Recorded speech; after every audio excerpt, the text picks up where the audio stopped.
I can feed you with an idea that this pill that we just got from the pharmaceutical company, it's the greatest, best thing for your issue.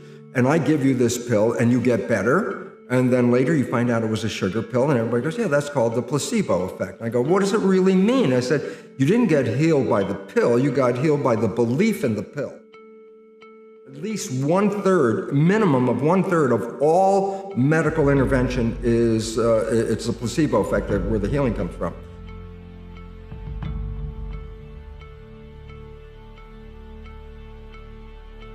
That's a result of positive thinking. What about negative thinking? And this is what we don't talk about, but the reality is it's equally powerful in regard to affecting your biology as is positive thinking, but it works in the opposite direction.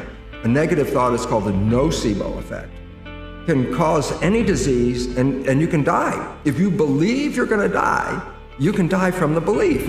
But thoughts, positive or negative, shape our biology, and all of a sudden it says, well, now it's time to wake up because our negative thinking is manifesting a negative life experience. Stem cells are embryonic cells, so they have no potential until you put them in an environment. And then depending on the culture medium, by the chemistry of the culture medium, I can make the cell become a muscle cell, change the culture medium, make the same cell become a bone cell, or change it again and make the same cell become a fat cell. And genetically, the cell's the same. It was the environment that I was changing. When I say genetic control, that's the belief that genes control our characters. When I say epigenetic control, almost sounds the same, but epi means above. So when I say epigenetic control, literally it's control above the genes. And this is what we now recognize, that the environment, and very specifically our perception of the environment, changes our genetic activity. So that means, well, wait, that's not a victim because I can change my environment, I can change my perception, and all of a sudden, if I can do that, then I can control my genes. There's genes that make a physical body, so that's like the robotic, here it is, it's a machine, okay? But there are genes on how it's going to behave and how it's going to respond and what kind of issues it's going to face. Those are the changeable ones that we change from day to day, your behavior and the consequences of your behavior. Okay? It's not changing the genes, it's changing the readout. So a simple point is, a gene is a blueprint. A body is made out of 100,000 different protein building blocks. It's sort of like a giant Lego kit. 100,000 different pieces. You can assemble the pieces this way, make a muscle cell, assemble them this way, make a brain cell. Different pieces, you can plug them together. The pieces are called proteins. They're very complex. The question is, where the heck do the proteins come from? And the answer is, the DNA is a blueprint to make a protein. It's not the blueprint that we're concerned about, it's the contractor who reads the blueprint. And I say, well, what in my biology is the contractor? I go, the mind. You've got this cancer gene. There is no cancer gene. That's an absolute truth. I can say it right here. There is no gene that causes cancer, not one. And I say, well, yeah, but look at Angelina Jolie. She had a double mastectomy because she had the BRCA1 gene. And I go, yeah, 50% of the women with the BRCA1 gene never get the cancer. What's the point? If the gene causes cancer, how can 50% of the women that have the gene not get the cancer? And the answer is, the gene alone is not causing the cancer, it's associated with it, but it doesn't cause. You have to have some life stimulus, kick it off, and then we'll select that gene. What's a characteristic of a cancer patient? Most of them are very upset in their lives. They're not happy, they're not releasing their emotions, stresses, holding them in, bottling them in. Stress causes at least up to 90% of doctor visits. You say, how can stress do this? And the answer is very simple. Stress causes a hormone called, stress hormones, cortisol, to be released in the body. I say, what does cortisol do? I say, number one, it causes the blood in the viscera, the guts, where maintenance of the body and healing comes from all the organs. It causes the blood vessels to shut down because it pushes the blood to the arms and legs. Why? Stress means you're ready to run, fight or flight. So you push the energy to where you need it, arms and legs. Well, where do you get it from? Well, you squeeze the blood vessels in the gut. Well, this is growth. The viscera is growth. That's what the organs are for. Arms and legs are for protection. What's the point? If I'm in protection, I shut off growth. And more importantly, stress hormones shut off the immune system.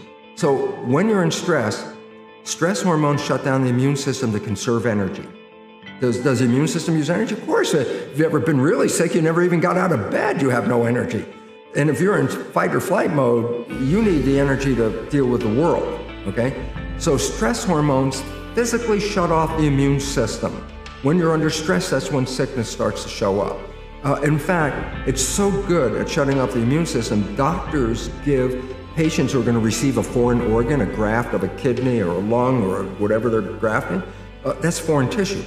If you put a foreign organ in your body, your immune system's job is to eliminate it. So as they're transplanting an organ, they give the patient stress hormones at the same time, because stress hormones will shut off the immune system so the organ won't be rejected right away. That's how effective it is. It's used therapeutically to shut off the immune system. Yeah, but everybody out there in this world right now, with a small exception, is under some level of stress. Stress of my job, stress of money, will I have health care, whatever it is. And I say, yeah, every one of those people is dripping stress hormones continuously in their body, and those hormones inhibit the immune system, and the result is illness. And if you stop the growth, you say, yeah, but I'm an adult, I don't need to grow. And I say, yeah, but you have to replace hundreds of billions of cells that you lose every day. The gene didn't cause it, okay? But it's related to a lifestyle.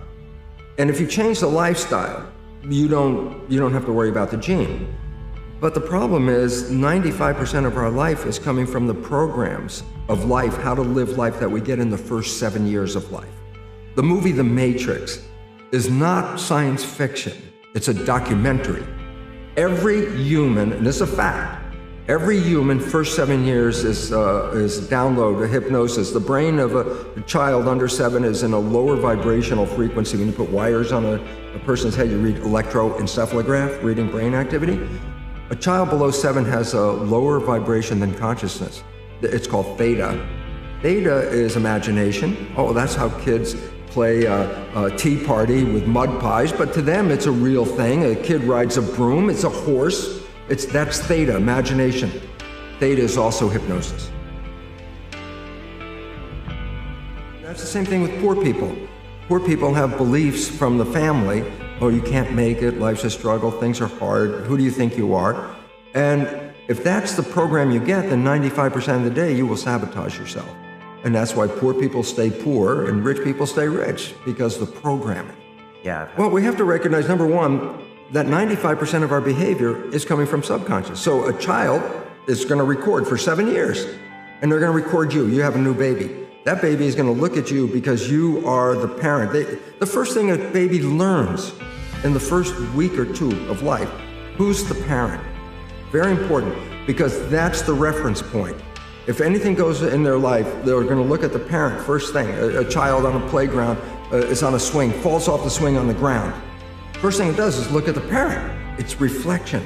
So you have to recognize a child is going to observe every move of you. And then you also have to recognize, well, hell, if 95% of it is coming from my invisible programming, I'm going to pass on the family pattern unconsciously. Those are programs in the subconscious because you've repeated them over and over again. So the subconscious is autopilot. When the conscious is busy, autopilot drives the vehicle. Point is, when conscious is busy, it's not observing what's going on. 95% of your life is coming from the subconscious. Your life is a printout of your subconscious behavior. Oh, so you don't have to try and think about what happened. I just say, look at your life. The things you like that come into your life come in because you have a program that supports them. But anything you struggle with, work hard at, put a lot of effort into making it happen, why you're working so hard, inevitably, you have a program that doesn't support that conclusion and you're trying to override the program. So you don't need to do a lot of shrink and psychology stuff. You just look at your life and say, where am I struggling? Because wherever you're struggling, inevitably it's a program in your subconscious that does not support that destination you've been looking for. Okay. The conscious mind is creative and can learn in any number of ways. Read a self-help book, go to a lecture, listen to this program, and conscious mind's going to get some awareness. And I go, yeah, but subconscious mind doesn't learn that way. I go, right, it doesn't. Subconscious mind learns in two fundamental ways naturally. Hypnosis, which is the first 7 years.